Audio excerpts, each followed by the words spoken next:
like many other artists, like my anonymity, which means I use a little character design to represent myself called a persona. But this isn't my first time designing something like this, and before I ever came to finding myself becoming PJ Scribbles, I've had a few different designs over the years. But with all the experience I've gained, I've thought it would be fun and interesting to give myself a shot at taking some of my old art and revamping the designs to remove it from myself and also create a new design that would fit a lot more of the artistic choices I make now as an adult rather than what I did when I was younger. So today I'll be specifically working with these two old persona images of mine because it's just two of them because that's all I have drawing wise for this design.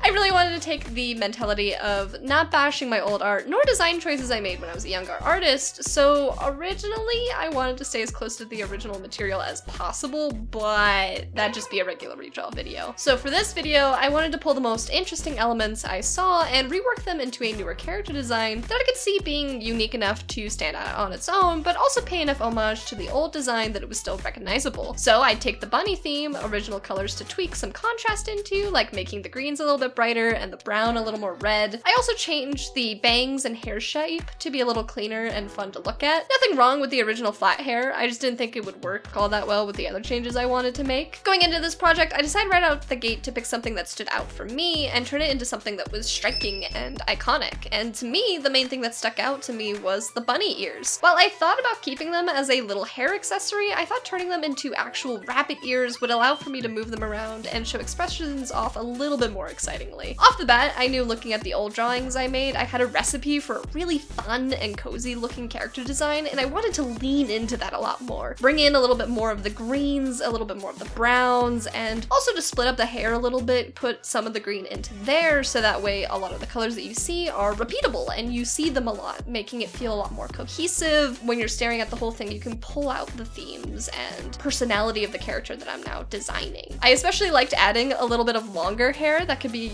used with a little bit of anime logic, kind of like those loose cowlicks on the top of heads and anime characters that are used to show a lot of different emotions. Speaking of final illustrations, if you haven't noticed, this is just my drafting page, so I've only drawn heads so far, and as much as I'd love to call that good enough, video done, the outfits I saw in the two drawings need some pretty major work. There's not really any shapes that feel super distinct, and the large sweater paired with a scarf and a dress kind of look a little bit cluttered, and without any colors, the lines end up meshing into one big blob. Also, because of the lack of color to go off of, it's hard for me to really tell where I would have put colors in the first place to use as reference. The image that I do have kind of just has the green sweater, so that doesn't really tell me all that much either. I've done a redraw of this design a couple of times, planning to make this video a long time ago, but I never felt super satisfied with sticking with the script and going with a dress and sweater combination. Maybe there could be a world where I just leave them as is, but something about it just didn't click, so I decided to let my creative wings spread and start fully from scratch. Because my absolute favorite part of character design is choosing a single element and making it shine in creative ways. I tried to originally take that moon necklace I saw in the color drawing I had and make a whole constellation theme. You can see that a little bit that I was playing around with the eyes in my first draft sketches, but that was a little cluttered and I didn't really like that, and I also didn't really end up liking the whole constellation theme all that much because I really wanted a cozy, down-to-earth kind of vibe. If I'm making it space themed, one might say that's the complete opposite. I also didn't want to draw an outfit that I'd hate drawing multiple times. While it's easy to go crazy with details, I think the kind of characters I like making the most are ones that highlight one or two things, and then let the personality and character acting speak for itself after. I also hate myself less after doing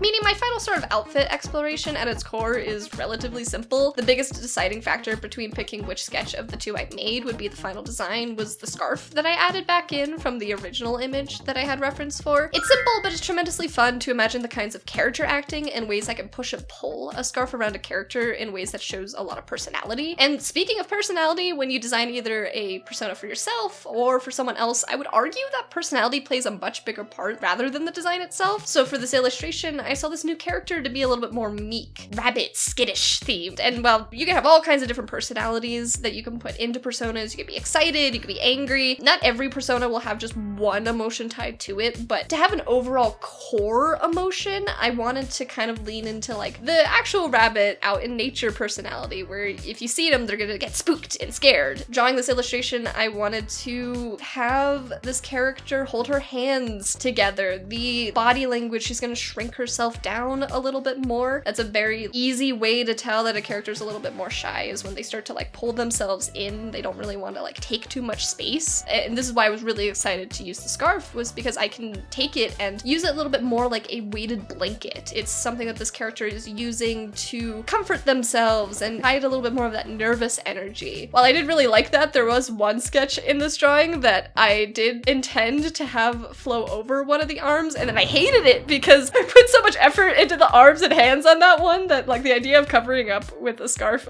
really made me sad, so I just tossed that out. It's gonna lay down on the floor a little bit. The first design, I kind of show that like hunched over state. The second drawing is more just me showing off the concept work that I added in a little bit of a bunny tail that wasn't seen before, as well as just showing how like the scarf kind of falls behind the back. I didn't really care to color it, I came to realize by the time I went to the final coloring stage. So that just got some flat colors. It's really simple. A lot of the shading and stuff in this illustration is pretty simple, with bold colors randomly to direct attention, because I also made sure that eye contact would not be made between you, the viewer. So I needed to use other ways to make the design look striking in its own unique sort of way. All in all, I'm really proud of how the drawings for this video turned out, and I hope you enjoyed watching me put my thinking hat on and take a shot at putting a spark into some of my old work. Stuff like this is always fun to do because it shows a lot of progress I've made as an artist over the years, and maybe this might spark some new ideas for your own designs as well. Hopefully I'll be able to get to all the other designs and rework them in separate videos. We'll see, it's not a promise. I think this design sticks out a lot more and feels a lot more like a persona that you could use or just be like comic character on its own, whereas before I think there were a lot of fun things in those designs, but I thought that they were pretty simple and not really as striking as it could be. So being able to do stuff like this is fun because it shows a lot of the progress I've made as an artist over the years, and maybe this might spark some new ideas for your own drawings as well. So thank you so much for watching, and with that, I'll see you next time. Bye-bye! Bye!